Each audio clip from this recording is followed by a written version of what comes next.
righty. You guys hear me okay? All right. Thank you so much for coming to our special call meeting. So we will call the meeting order. I'm used to having a little guy up here. All righty. So we will do our declaration of quorum. So we'll call the roll. Matthews. Here. Weaver. Here. Flood. Here. Bolt. Here. Rutherford. Here. Seahorn. Here. Salter. Here. We have a quorum. Thank you very much. Okay, we have one item on the agenda, and that is receive governing body training from Oklahoma Municipal Assurance Group. So we have a representative, Ms. Dory Spittler is here from OMAG. Oh, just come right up here. The microphone is all yours. Thank you. We got to get you on TV, Dory. Oh, no. Got to. So you're getting me instead of Bill Tackett. Bill is in Glenpool today. So my name is Dory Spittler, and I've been with OMAG for 35 years. OMAG has been around since 1977, and the City of Shawnee has been with us since April the 2nd of 1979. So one of our longtime members. OMAG basically insures cities and towns in the state of Oklahoma. We insure over 500 cities and towns in the state of Oklahoma. We're located in Edmond, Oklahoma, and we started what we call our elected officials training back in 2017, and I'll be introducing David Weatherford in just a little bit. David basically has been our trainer for the elected officials class since 2017. He has worked for us since 2009 in just different types of training. But City of Shawnee, right now we have their automobile coverage, your general liability, your property, and your equipment coverage. We also offer some value-added services that you all take advantage of, and training, and work close with Lisa and others on your staff to keep your properties and your schedules up to date. But David will be talking to you about the elected officials training. We basically started this in 2017, just to provide the training because we have such a turnover. We insure 500 cities, and a lot of those are smaller cities and towns. And just to educate our elected officials on what their job is, and it's worked very well. David, do you know how many we've trained? Over 200. Over 200 of the 500 cities and towns. But David is the city attorney for the city of Sand Springs, the town of Mounds, and the city of Manford, and like I said, he's trained for us since 2009. So I'll let David take over, and if you have any other questions, just let me know. Thank you very much. Thanks, Mayor, and thanks for having us. Good to see Mr. Benson again. An interesting story about this training. When I first created the training program, before even working with OMAG, I went to two places to try it out. One was a small town, Haskell, Oklahoma, and the other was Enid. And after going to those two places, I became convinced it was a product that should be used more widely, because in both a large city and a small town, I'm convinced our problems are universal and similar, and all of your job is very similar to what everyone else around the state is facing, and there are challenges with it. And we know we're still the only program that comes on site to the group of you at your location, because I think it's important for all of you to hear the same thing at the same time. The newly elected official training is great. It's good you get to go meet lots of other elected officials who are going through it, but their form of government may be different. Their problems amongst themselves may be a little bit different. So I want to go over a few things tonight. We've changed it a little bit. You're fortunate you get the A team with Dory instead of Bill, so you should be thrilled about that. We're going to go through a PowerPoint. You have a test score sheet in front of you, and if we can get the PowerPoint up, we'll go through it real quick. And what I need you to do is to give a score on each of the 10 categories. This is a test that's been taken by thousands of people around the state, and it gives us some idea of how you're doing as a city. We do this training because there's not much else that's available to you, and we think it will make a difference over time. As I mentioned, we've been to over 200 cities. What we need on your answers are honest answers. The stability test was created to try to measure how a city is doing. So let me explain each question before you give an answer. Your staff's going to take it also, and we will compile a composite score and get it back to Eric for you to see how you scored yourselves. It's really a self-evaluation. Okay? First question is, how financially stable is your city? Between 1 and 10, 10 being a perfect score. And you get a perfect score if you have a written policy that says you're going to set aside at least 20% of your money in a reserve in case you need it. And you do that by written policy that the group of you has approved, and you fully fund that reserve each year. Okay? So that would be a 10. A 1 would be we're concerned about whether we can make payroll this month. And there are cities who are in that situation. If you don't know, that's fine. We gave this test in the city once, and I had a councilman raise his hand and say, I have no idea. I've only been on council 15 years. He never once had seen a financial report for his city, which is a different problem. It is your obligation as a board of trustees for this organization to at least understand the money. And there's a big problem statewide, and we've got to solve it. We're trying to work on it. What should your financial report look like? There is no standard. I don't know what yours is. I didn't look at it. But I can tell you that of the 500 cities, there are about 500 different ones. And we've got to get better at figuring that out. So we need an honest score from you of how financially stable is your city, because it is important to be financially stable, because if the money is a problem, every part of your operations will be a problem. Question number 2 is, how stable is the governing body? This is when you get to evaluate yourselves as a group. The high score is we have great, well-engaged elected officials. When we have turnover, we attract good people. We enjoy our service, and it's considered an honor to serve on this council. A low score is you look around and say, I wish we could throw them all out and start over. And I've been in meetings in which everyone sitting up there wrote down a 1, because that was their honest feeling about their elected officials. So what is your score? How do you evaluate yourselves? Because you should be doing that. And then we'll talk about the results in a little bit. Question number 3, how are your city council meetings? High score is they are great. I enjoy attending. I hope I never miss one. And it is a good event. A low score is I wish I never had to go to another one. I think I've been to about as many council meetings as anyone around the state, over 2,000. And of the first 1,000, about 900 of them were miserable. And so if there's been any mission I've taken out of this training, it has been to make our meetings better, because it is entirely within your control. Not mine, not his or hers, yours. We can have good meetings, and it is important that we have good meetings, and you should enjoy it, because I know from experience when we have elected officials who do not enjoy the council meeting process, we have more turnover, we have more difficulty amongst each other, we have more employee turnover, and we're not as stable. So give a score on how you rank your meetings. Number 4, workforce, and that's a difficult one. The employees of the city, it's difficult in a city this size. But how do you rank the workforce of the city of Shawnee? A high score is it's a stable place to work, it's considered a good place to work in the community, and it should be. We have good employees, we attract good applicants when we have turnover. That should be our goal. A low score is it's not a good place to work. We have lots of turnover. We have a hard time attracting people. So somewhere between a 1 and a 10, how do you score the workforce? I'm biased because I do work for Sand Springs. We have multiple employees who have been with the city more than 40 years because it's a good place to work. And everyone works at making it a good place to work. And that should be a goal. Part 6, how do we deal with a crisis? City government exists, as does other government, to deal with those things that go wrong, whether it's a tornado, a flood, or some other disaster. How well are we geared up to do it?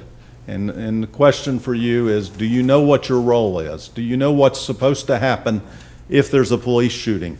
Do you have a role or none? Is the government prepared to deal with the flood or the tornado? The high score is we're well prepared, we know what our role is, and we know what to do. A low score is I have no idea what we would do in that situation. Okay? Yes? Oh, just, But we did want to show you we were paying attention. part 5 is the hardest question. We don't want to skip it. What's the image of your city?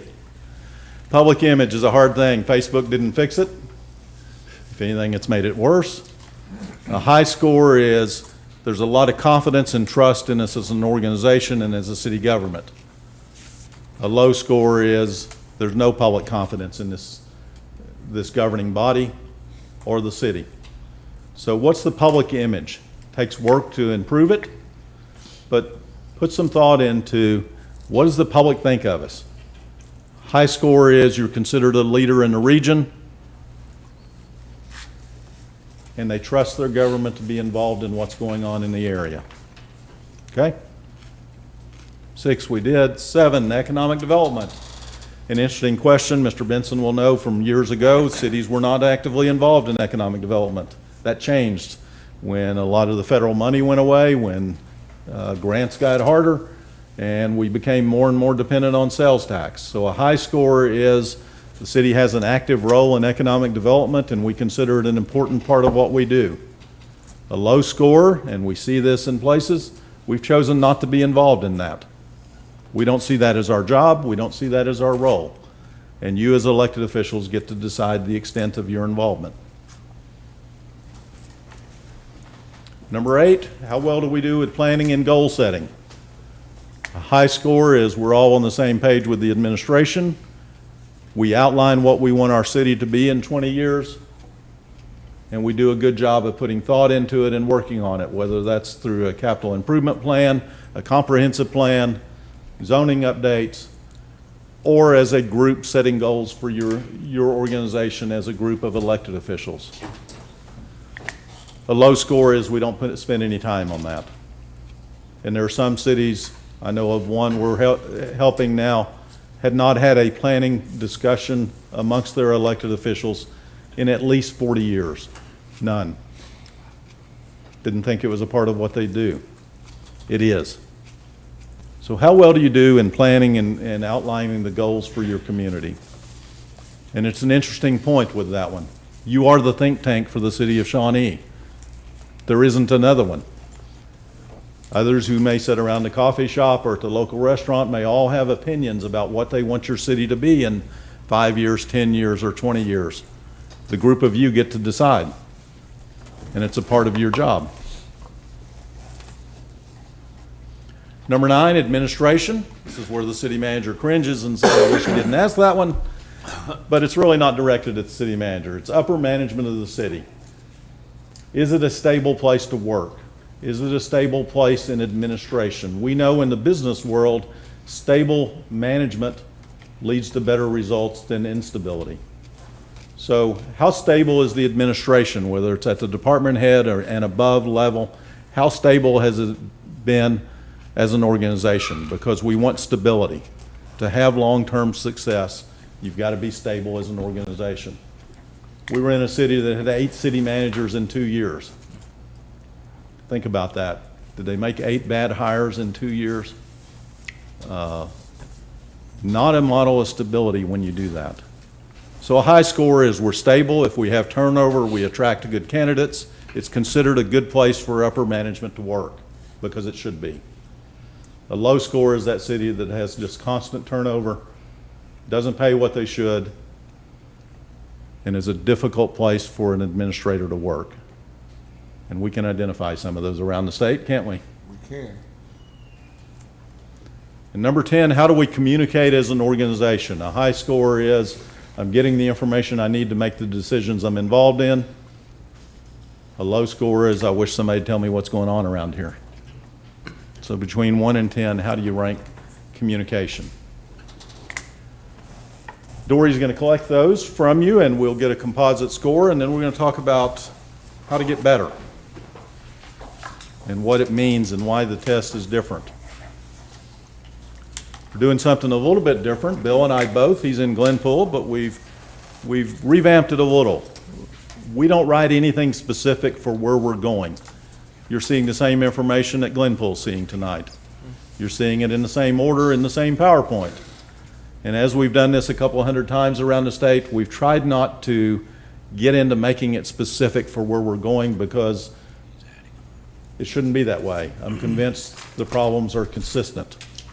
But we should talk about what we want to accomplish with the test and with our thought that we put into it. What are your goals? What do you want your city to be?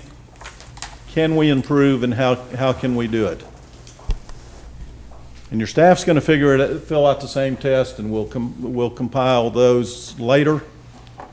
But for now, I want to talk with the elected officials about results.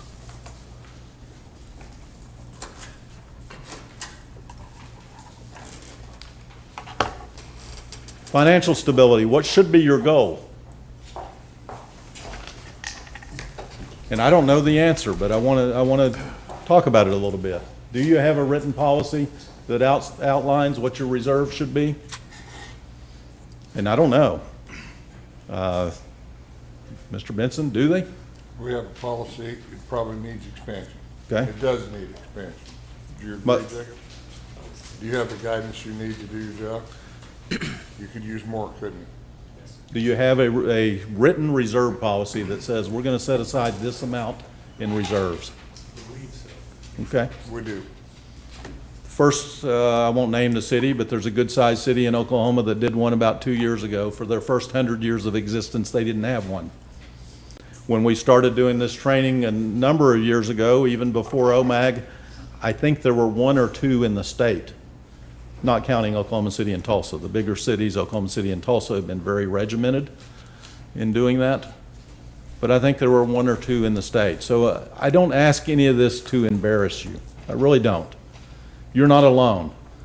When I started doing this, I would have guessed of the 200 cities we went to, we found 1 that had one. And they did it 15 years ago with the help of Frank Crawford's office because they were on the verge of bankruptcy. So they created a very good written policy on what they should have in reserves.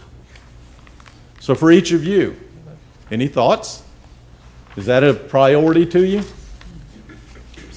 Mayor? Absolutely, without a doubt. I would challenge you that you need long-term financial stability. And working with your finance department, and I don't know the answer to a lot of these questions. Do you have a finance committee, a smaller group of you that meets with management and finance? Some cities do that. I don't know if you've done it in other places.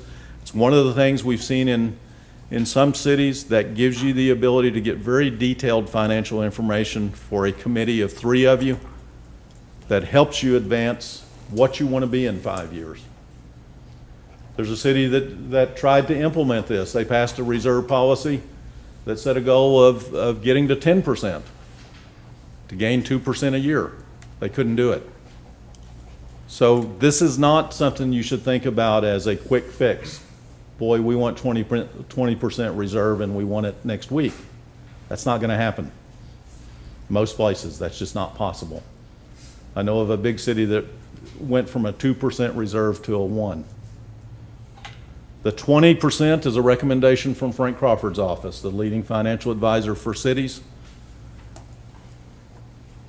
And it should be a long-term goal for you, whether it takes you 5 years or 10 years or 20 years to get there.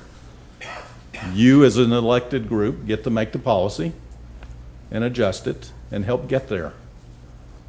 But the public expects your city to be financially stable just like they do the local bank. And you as a board of directors have a responsibility to make sure you get there over the long term and stay there. So I would challenge you to look at that in some detail. Have a long-range financial plan. And feel free to ask questions about any of these we come to. Governing body stability, how do you rank that? What are we hoping to achieve? What do we want? What does OMAG, your insurance company, hope to achieve? What do we hope to achieve with this training? I bet it's the same thing the mayor wants to achieve. You want a stable group of elected officials who are professional, businesslike, and who make good decisions for their city over the long term. Isn't that our goal? Yeah, I think everybody would want that. Everybody should want that. And our experience around the state is the majority of elected officials want just that. They really do.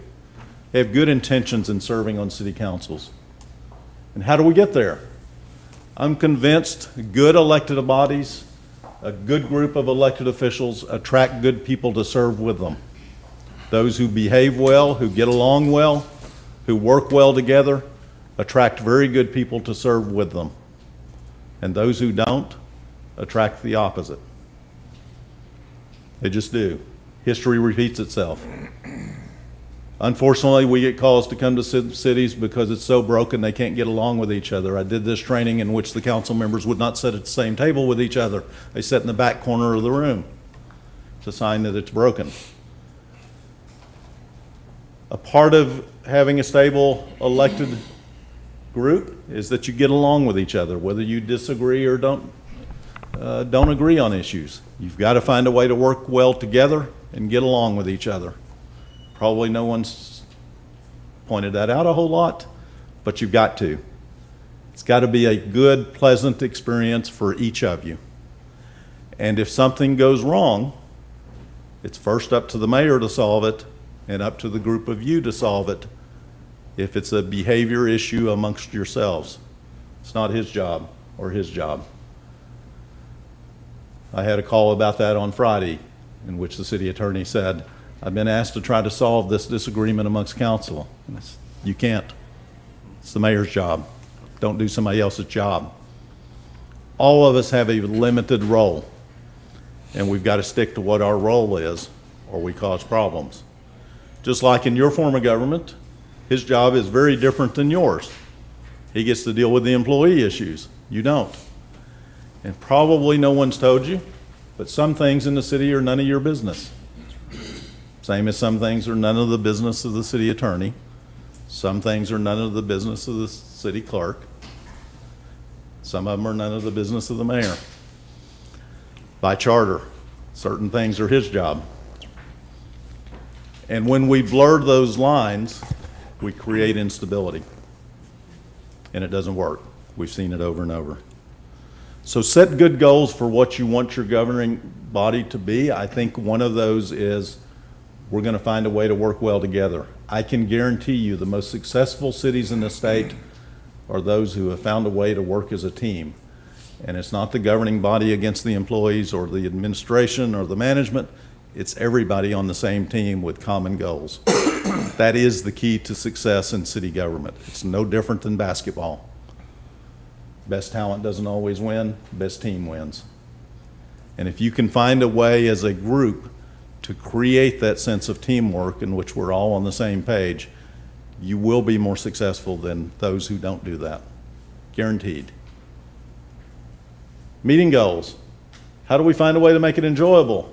You know, we did a survey 10 or 15 years ago in the Tulsa area and asked this question of city managers, and we got a confession out of Jinx, which we never expected. They did something you're doing tonight. They served food at every meeting. They wanted to find a way that it could be more relaxed and more enjoyable. So you're going to have food every meeting. I eat every day, David.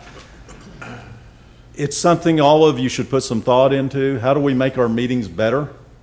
Again, you're the board of directors of a municipal corporation. You set an example for the public. You set an example for the organization. And it's important that it be a good example. Clear agendas, expectation of civility. And that should be an expectation we all have. You expect it of staff, you expect it of each other. You know, once upon a time in Sand Springs, we went through a few meetings in which it was less civil than it should have been. So we started posting at the sign-in sheet and on the agenda, civility is expected of everyone who participates in the meeting. And it was just to be a reminder. We're going to have a more pleasant experience if we do that, and we'll make better decisions, and we'll work better together. And your city will be better over the long term. We should have meeting goals to make it an enjoyable experience for each of you. And hopefully you find a way to do that. Most common question I get is how long should a city council meeting last? And I think generally 1 hour is a good meeting and a good meeting goal. If you get beyond that, you either have a lot of business that needs to be done or something's gone wrong. There are times there are exceptions, but generally we should try to have a meeting in an hour. Hopefully you're using a consent agenda. Routine things are taken care of that way. And I know that from going around the state, the biggest problem we see with agendas is things that are on the agenda that really somebody else could do. You shouldn't have on the agenda routine administrative issues. We sat through a meeting in a city of 15,000 in which they debated which lawnmower to buy for about 2 hours. The manager had the authority to do it. There's no reason they should have spent their time. Your time is too valuable for that, and your job is too important for that. What we have seen from going to training in over 200 cities, that we have way too much time spent on routine administrative things and not enough time spent on the big picture of what you want your city to be, because that's you. It really is. It's what you got elected for, isn't it? It's why the public trusted you. What do you want your city to be in 10 years or 5 years? And it's a hard part of the job, but the most important part. Employee goals, make it a good place to work. You have a responsibility to do that just as he does. And for your role, that means at meetings. Because you have a real limited role on this. You do it by making it financially stable, by paying well, approving policies that benefit the organization. Those types of things go into making it a long-term, stable place to work so you attract good employees. The most common problem I see around the state with elected officials is elected officials getting involved in employment issues. And I mention that because it's the most common problem we see. It's the most common question I get. What is our role? And my understanding in your form of government, and that's part of the confusion, we have multiple forms of government in the state. We have multiple charters. Your city manager form, you operate as a city manager form, you have no role, or very limited role. And I think the best way to think about it is, I would challenge you to do something when you get home tonight that you probably have never looked at. Look at your charter and find what individual power each of you has as a commissioner. And I think the answer will be none. You leave here and you get promoted back to being a citizen. Your power exists when you meet pursuant to the Open Meeting Act. You have a properly posted agenda and you're on a topic that's within your authority. Beyond that, you don't have any power. There are no individual powers in your charter that say you can go do this. So I would encourage you to look at that and think about it that way. As a group, you have tremendous power. As an individual, you have none. The mayor has some power because of the position of mayor. That's different than the rest of you. But individually, you have none. In Sand Springs, I use this as an example because I know it best. We've taken it to the extreme. I've left with your manager a handbook. We'll talk about how to build stability. This is our city council handbook. And I'll leave a couple of copies. That's the 2018 version. We update it annually. Council reviews it annually. It has a code of ethics for the council members. It's approved by council. But they set the rules. And they've set the rules. Council has no greater authority to be in a public place than the public does, unless there's a meeting going on that's posted pursuant to the Open Meeting Act. You don't get a key to City Hall. You don't get an office. All of those things are covered in advance, so we don't have problems. And we don't have problems. So I would encourage you as a staff and as an organization to look at having a handbook, because if we're going to set goals for how we could get better as a governing body, as a city, a handbook will help you do it, because it's another important part of your job. You're going to create the culture for what this organization is going to be for a generation. You really are. in your role as mayor, what do you want this culture of this organization to be for the next generation? And we've seen great elected officials who've been able to do that around the state, and each of you can. Public image goals, again, the hardest one. If we were to look at test results from around the state, public image is consistently the lowest.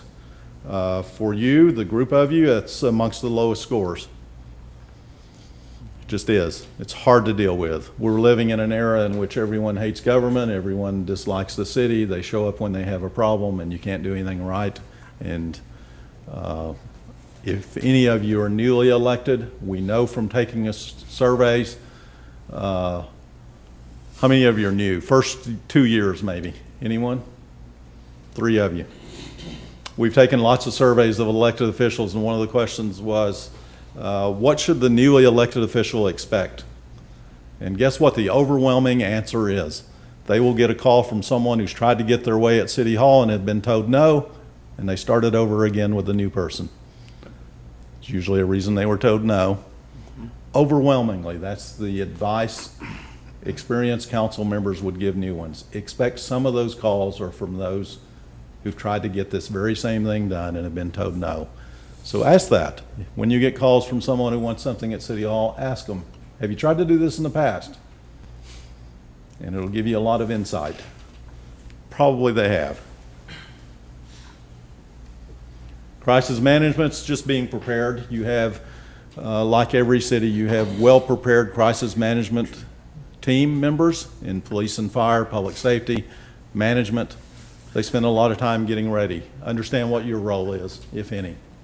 And sometimes it's just that you don't have any. Mayor has a stronger role in a crisis than everyone else.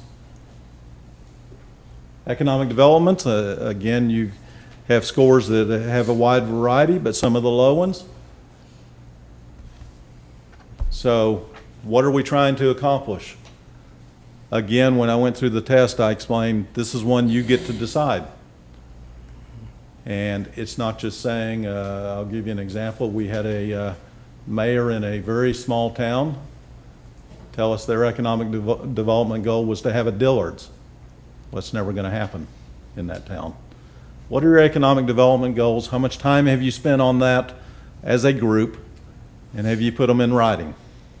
There's some cities who have in their city manager's contract goals, economic development goals that are set by contract. If you get a new hotel, you're going to get X. If you get so many feet of retail development and retail growth, this is going to happen.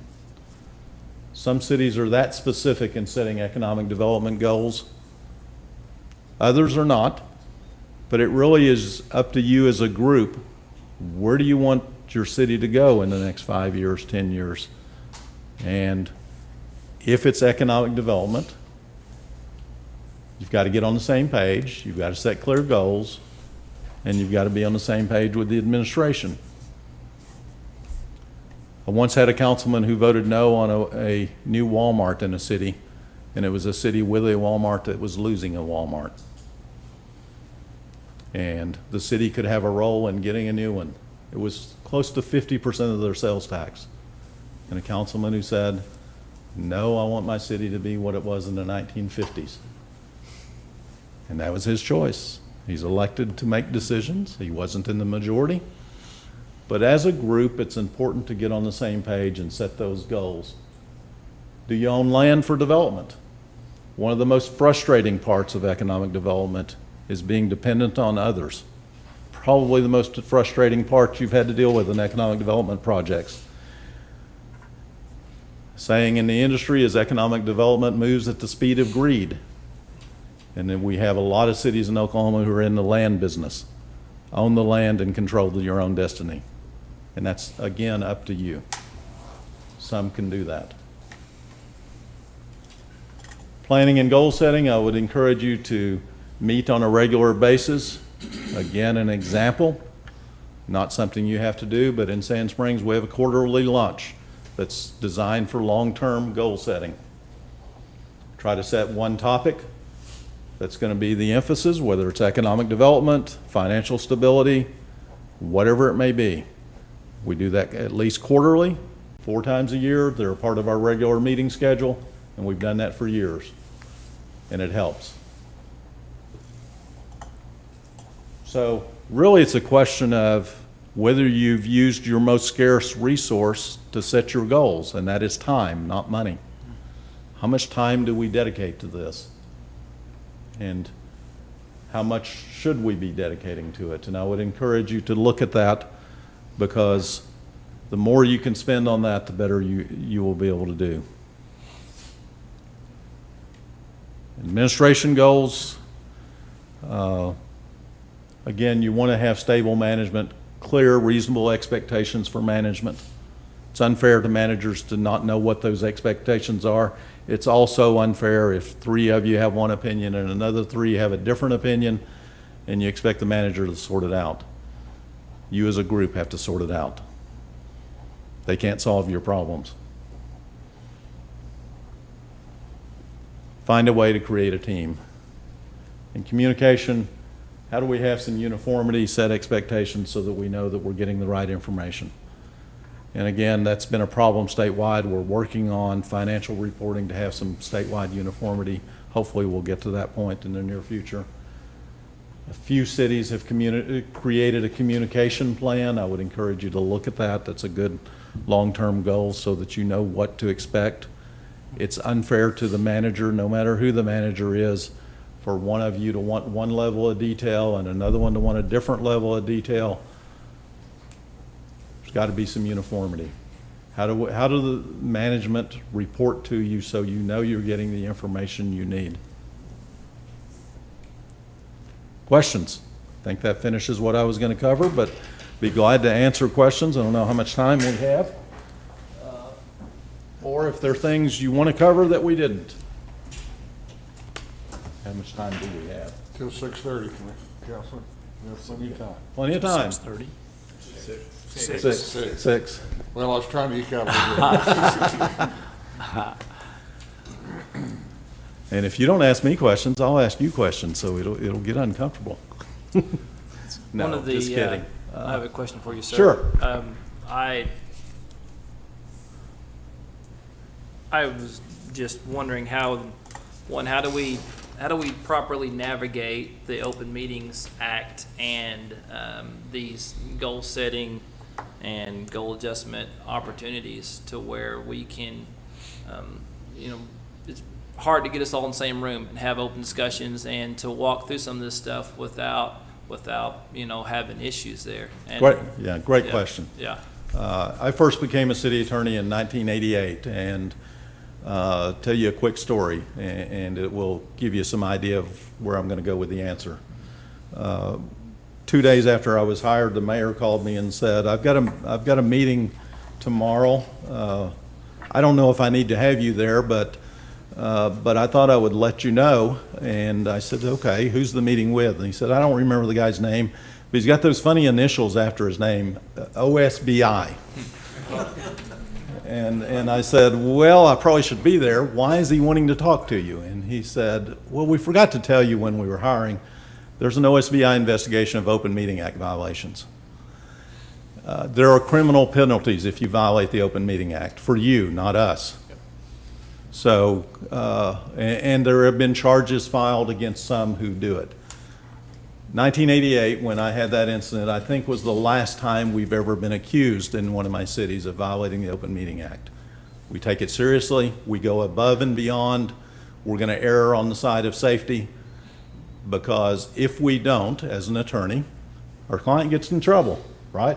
And that's our job, to do everything we can to make sure you don't get in trouble. So how do you navigate it? You navigate it by anytime you're going to have a planning meeting and discussion, you're going to post an agenda and you're going to list the topics. I would recommend, and one of the things we've done in Sand Springs, our quarterly luncheons are not meetings for action. They're meetings for discussion. So if there's something to come out of that, we capture that in writing and vote on it later at a regular meeting, and that helps. It's also important, if you're going to have a meeting like that and discuss long-range planning, that you capture it in writing, because I know what's going to happen. I've seen this happen. You have that meeting and you say, your goal is for the city to have a new Hilton, and he says his goal is for us to have a new sit-down restaurant, and everybody talks about it, and you never vote on it. And if you never put it on an agenda to capture that, 6 months later, you're going to remember, boy, we talked about this, and I thought that's what we agreed to. And he's going to say, boy, we talked about that. That's what I thought we agreed to.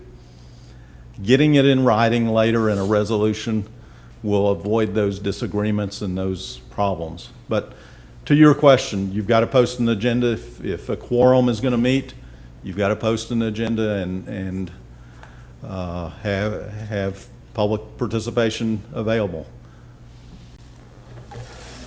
There's a difference too, and I don't know if you do. I don't know if you have public comments on your agenda or what I call open mic night. I am. Mic night, but we have public participation.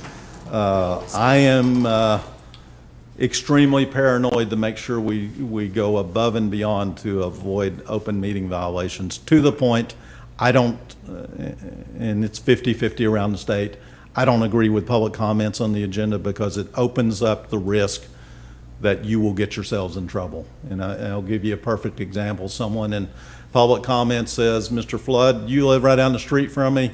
Don't you agree there needs to be a four-way stop at this intersection? And boy, it's hard not to respond, isn't it? And you look at Mr. Benson and say, you know what, they're exactly right. Can you take care of that? Don't mean anything wrong by it. You just violated the Open Meeting Act by doing that. You just committed a crime by doing that. Which really explains why we don't respond at that point. Yeah. I mean, we announced that at the very beginning, or if You I can't. forget to do that, that's on me, but that's why we don't. It's not to be rude or disrespectful to Correct. folks that come up and talk to us, but I mean, that's just not the proper thing to do, so. Yeah, it's an interesting thing. The Open Meeting Act is very difficult for us. I think the best way for the group of you to think about it is the public has a right to sit and watch every meeting you have, but it's your meeting. You're the board of directors of a municipal corporation, and it's your meeting. I've been in meetings in which there's no control about what goes on the agenda, and you can't do business that way. It's a business meeting. You're the board of directors. I recently had someone want a city agenda to include a topic to discuss drug testing at the high school. That's none of our business. We're not going to put it on the agenda. Somebody's got to control that. And so, to your question, I would encourage you to look at committees. If it's less than a quorum, the Oklahoma Supreme Court's answered this just in the last couple of years. If it's less than a quorum, you can have a meeting that is not a public meeting. You just have to be careful in how you use it and use it the right way. Can't make spending decisions, can't make decisions, can't commit the city to anything. You can review and report back to the full council if you do it that way. But anything other than that in which the group of you meets, you're going to have a posted agenda that's open, transparent, and lets the public know what you're going to be talking about. Anything else? What are Yes. some topics, my question had to do with that quarterly lunch. What are some topics you've covered in Sand Spring on those? Okay. We had one to discuss pending economic development projects. We are one of the cities that buys lots of land, so we list an agenda item, for example, to discuss economic development and a specific development, and that would be a topic. We hope to have, I believe we have one coming up in October. We're going to have a general discussion, I believe, still in the works, of general obligation bonding capacity and what general obligation bonds we would be doing in the future. We've had a financial topic for financial long-range planning.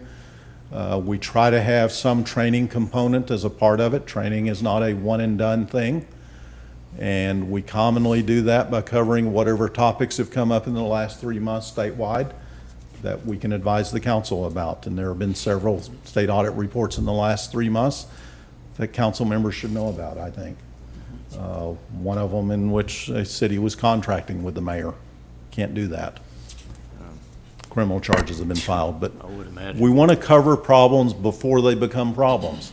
Yeah, you can't imagine that here. Yeah. But can you imagine somebody someday getting elected here not knowing that rule and thinking, well, maybe? I would hope not. That's why we have a big book Yep. that covers that.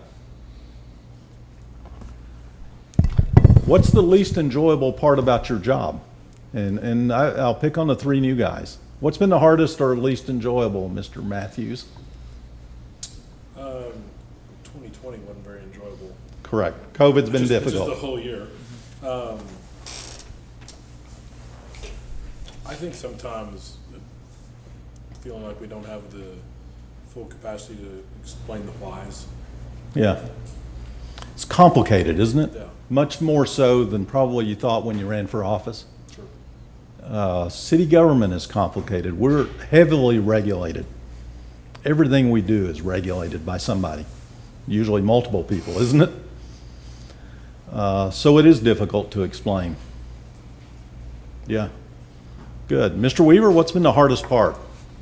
Probably not being able to be a problem solver, Yeah.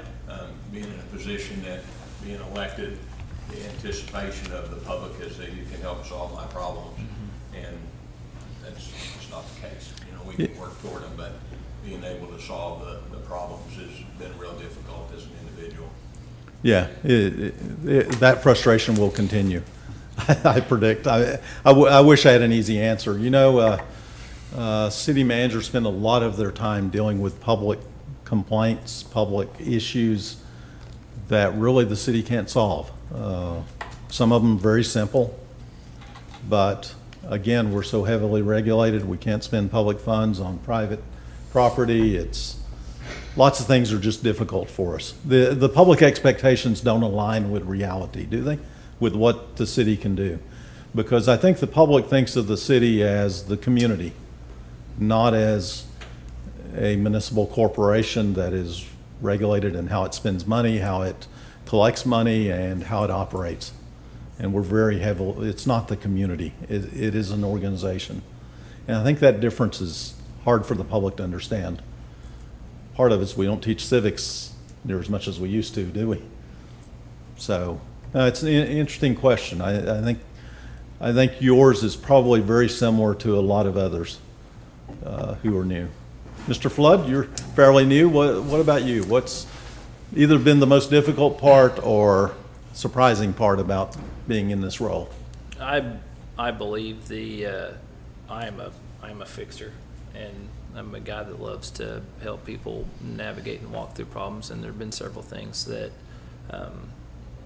where I wanted to and felt like there was an opportunity that I could have made a difference, but I had to step back and not. But then also, I guess even more so than that, you alluded to it earlier, the public opinion, some of the unbelievable, outlandish and hurtful things that people often say about us and about city employees is just really hard to swallow. Yeah. Knowing the truth and knowing people's hearts and knowing the intentionality behind their actions, and then anybody with a keyboard can blast holes all in your city and really good people, and there's not much we can do other than hope the hole's not too big enough to sink somebody. So. Yeah, I think it gets back to what I alluded to earlier. If we can find a way to work as a team, we feel better about it because we know we're all pulling in the same direction. I've mentioned we've done surveys of elected officials. We've also done surveys of city managers and city employees, and there are two things that stand out that go directly to what you said. For city employees, the absolute worst thing about their job is the public criticism. If you were to go hang out with either your court clerk or your utility billing office and see what they go through every day, they get criticism every single day. Yeah. They get people who hang up on them every day. They get people who call them names every day. And that's why your role, what can you do about it? You can't solve that caller's problem, but you can make it a better place to work for that employee, and you can fix that. But that happens every day, and that shows up when we take surveys. And then from the city management standpoint, the one thing that stands out, their biggest criticism of their working relationship with groups like yours is the simple lack of appreciation. We know managers who have left jobs because of lack of appreciation, had nothing to do with money, but the fact they could never get on the same page with the elected officials, and that's too bad. That's a failure by everyone that we can't do that. Some of your answer goes back to what I mentioned earlier, though, and the public expectations of you. You want to be the fixer, and they want to call you, and they want you singly to solve their problem. You have no authority to do it. Right. I mean, and you've got to realize that. We as a group may be able to look at this issue, and we may be able to get better, but it's going to take time. Most problems take time to solve. Mayor, you've served for a while. What advice would you Actually, give? just a year as mayor, You're as mayor, but Yes, sir. on council for how long? 2 years, Okay, so not real long. not real long. But I would say a lot of the same things that the other guys said, and I would think, just knowing these guys, you'd probably hear the frustration of, wanting to be a fixer. I don't think anybody serves up here unless they think that, they can do good things for the city and you work hard to make it a better place. And then to realize that, like you say, you don't have any authority whatsoever. So, all you can do is try to educate people on the right process on how to get something taken care of, and then get them in contact with Mr. Benson, or have Right. us relay that message to him so he can get it to wherever it needs to go in the city to get that taken care of. And luckily, Eric is really good about getting things done and getting things done quickly, so we really do appreciate that. And we're able to get some. I guess we become facilitators more than anything, and in some ways that is a little frustrating, because I think we all kind of expected that we'd be able to work a little more direct, and we just can't legally. So we get some interesting requests. So I'll share this. My very first call as mayor, I don't even think I'd been sworn in yet, was to let me know that the toilet paper was out at the bathroom at the lake. So I don't know whether they expected me to run right out there and do that, but we did get them in touch with the right folks to get that fixed. So you never know what that next phone call or that next email is going to be, but.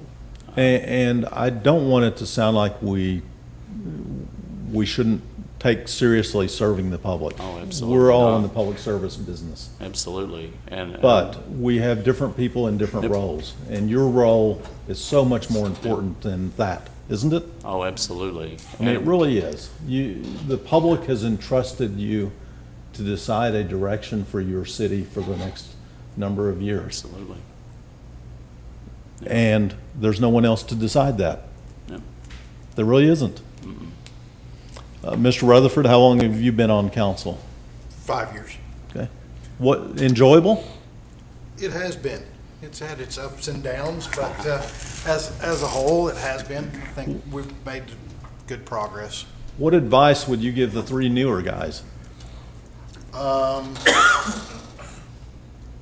I don't know. I think we all face the same things. What Commissioner Flood talked about is pretty hard to deal with.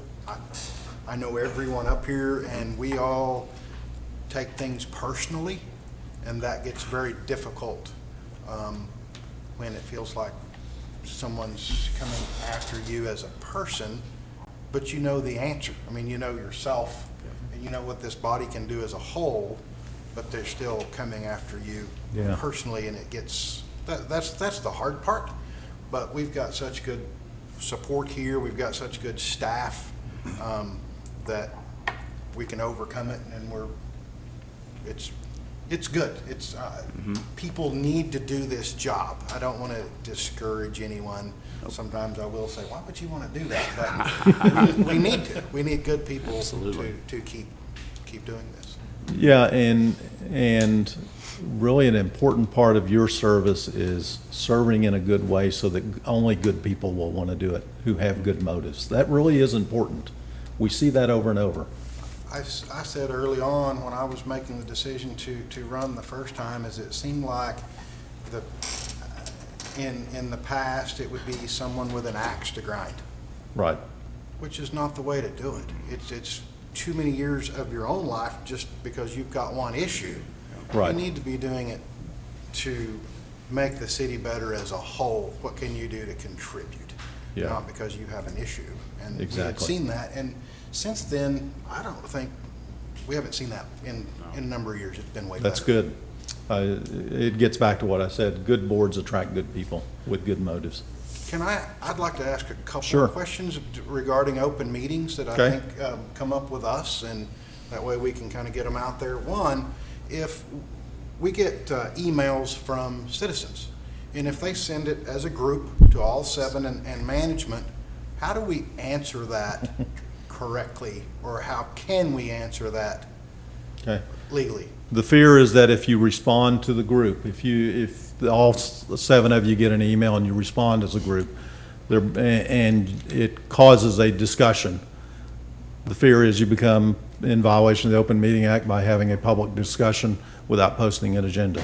Yes, sir. So the way to deal with it is individually to respond, is avoid group emails, avoid group chat rooms, avoid the appearance. And sometimes the appearance is as bad as the actual violation. The one I mentioned to you with the OSBI, no charges were ever filed out of it.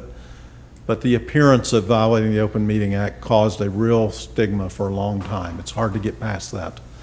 So hopefully you're not receiving or sharing or engaging in group emails.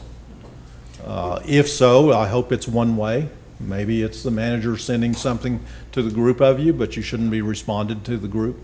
I think that's the safest way. So if we- All of it is subject to the Open Records Act too. So, So if we receive that email from a member of the public, as long as we're sure to reply to that person, not reply all, yes, then we can do that. And the you other- can do that. Now, that reply to that person, keep in mind, likely is a public record. Correct. Sure. So if your response to that person is, that's the stupidest question I've ever heard, don't bother me again, you may end up in the paper with that. Right.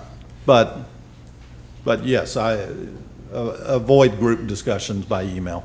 My other question is, part of our communication was all being on the same page. You mentioned all of us being together, or we do some non-quorum meetings. But for the new commissioners and the other ones, I remember some of these answers from my OML that we did 5 years ago. Right. But if I talk to Commissioner Seahorn about something, that's fine. Correct. If we talk to Commissioner Salter, that's fine. Then if Commissioner Salter, unbeknownst to us, talks to another commissioner, not throwing you under the bus, Ben, I'm just using you as an example. Not saying this has ever happened. How do you? Yeah, when do you cross the line? Correct. Okay, there are two decisions in the last few years that help with that. One is a City of Norman decision in which the Oklahoma Supreme Court found that committee meetings and attending a series of committee meetings to discuss, I believe in theirs, they were discussing a TIF project. Manager went from room to room, a small group of commissioners, and then went to another one. And the question is whether that was an open meeting violation. And the court said as long as they're not making decisions, not spending money, it's not. So sharing of information, as long as there's not decision making, is okay. There's a recent state auditor's opinion for a city in which the city manager was accused of calling the majority, 4 of the 5 board members, to say, I want to do this, are you okay with it? And the state auditor said that would be an open meeting violation to make those calls and get a commitment, make a decision in advance of the meeting. You're circumventing the Open Meeting Act. So the question really becomes a question of your intent. Are you trying to lobby to get a decision to a specific result? Are you trying to, there's nothing wrong with trying to convince someone, here's what I think we should do. It's when you go to the next step and say, are you okay with voting with me? Getting that commitment crosses the line, I think. And if you do that with a majority, I think you've gone too far.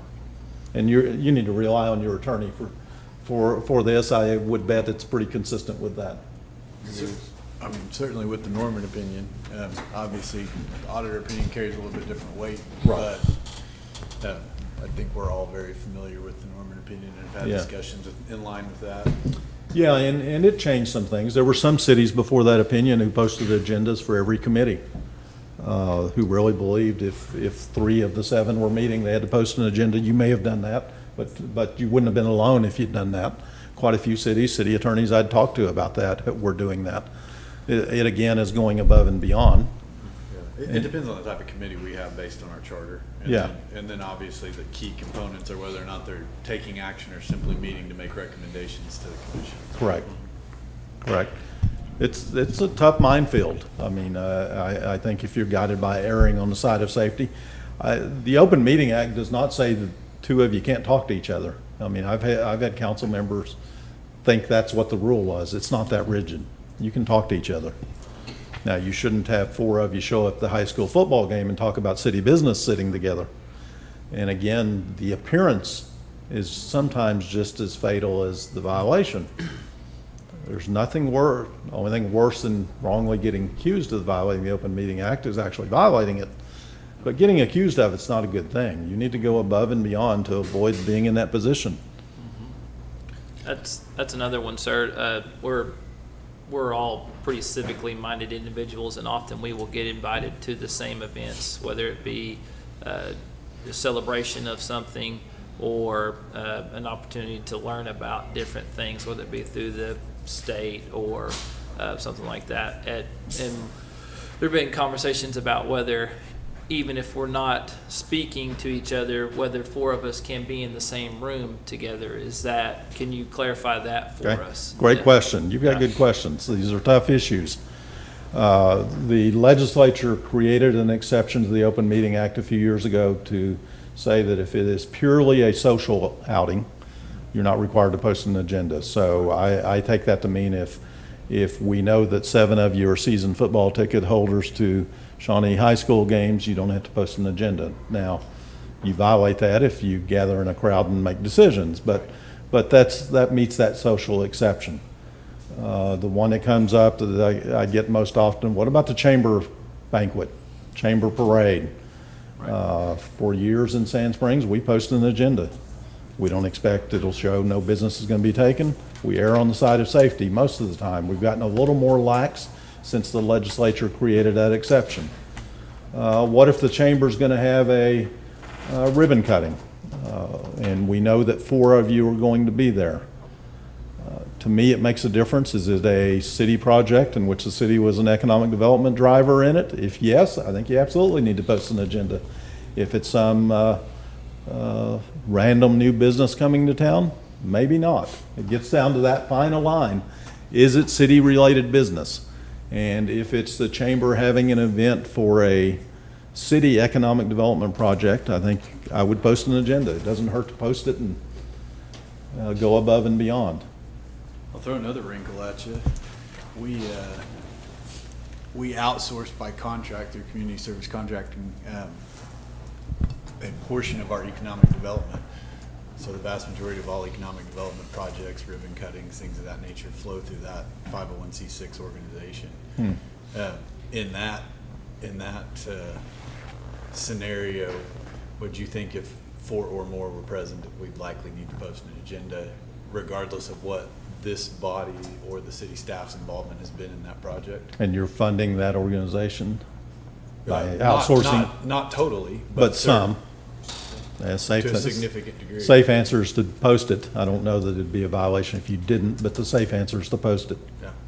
Yeah. We typically just avoid having 4 there. Yeah. But, I mean, that's, And that, sometimes that's hard. I mean, we try to have the rule, do we know 4 are going to show up? Do we have reasonably 4 are going to show up? I mean, we can't guard against every inadvertent time 4 of you are in the same place. That's your job, though. If 4 of you are inadvertently in the same place, you can't talk about city business. And it doesn't mean you can't just make decisions. You shouldn't be discussing city business.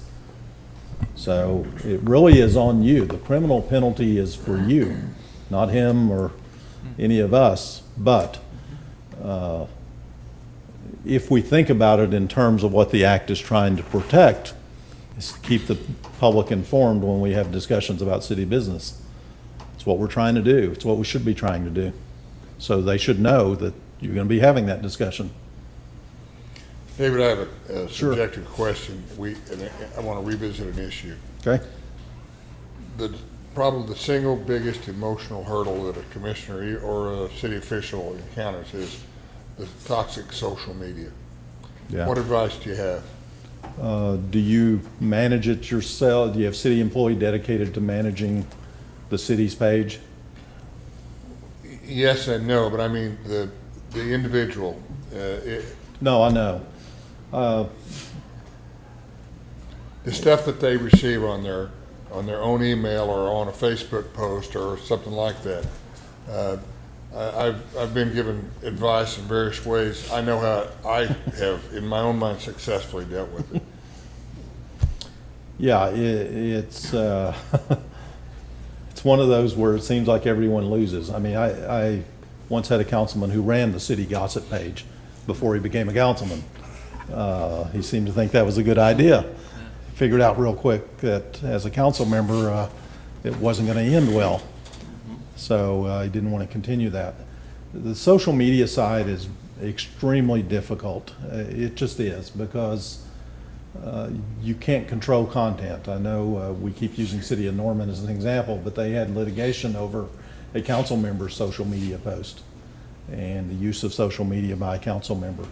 So you should assume whatever you're putting out there is public. And if you do that, you'll behave better, I hope. I don't know. What's been your answer? Avoiding it? Yes, Yeah. I don't read it and I don't believe it. Yeah. And the day I decided to do that was like an anvil being lifted off of me. Yeah. We can't govern based on what any random person may say on social media. Precisely. We just can't. You can find plenty of negative things about anyone who's on it. You just can, and you will get your fair share or more.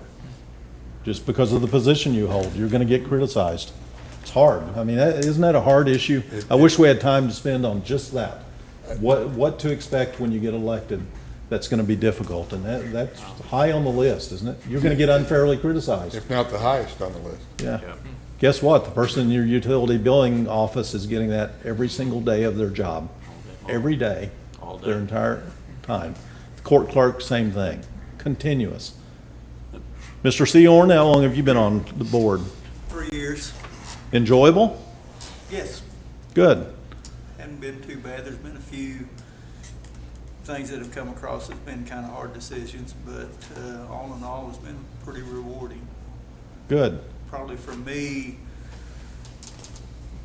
really the lack of speed. I mean, city government runs at a snail's pace, and that's probably the hardest thing for me. You know, you kind of make a decision, and it seems like months or years before you see the end product.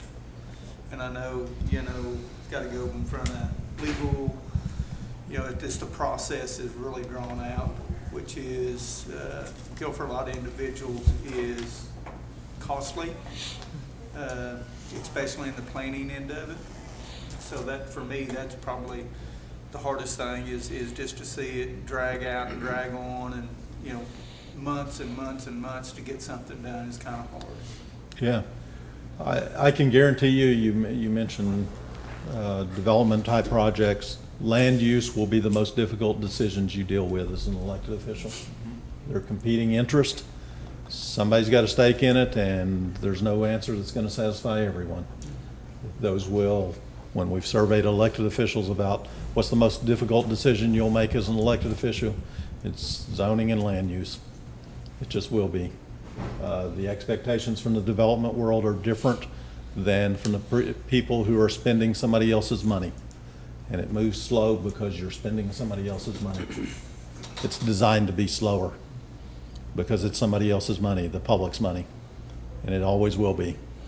Now, we can always get better at it. We can look at what others have done, but it's always going to be slower than what the private business world wants it to be. Mr. Salter, how long have you been on the board? I 4.5. apologize. I'm sorry, sir. My toolkit was defective, and I don't want to eat this barbecue with my fingers. There wasn't a fork in here. I'm going to jump up real fast and grab one, if that's okay.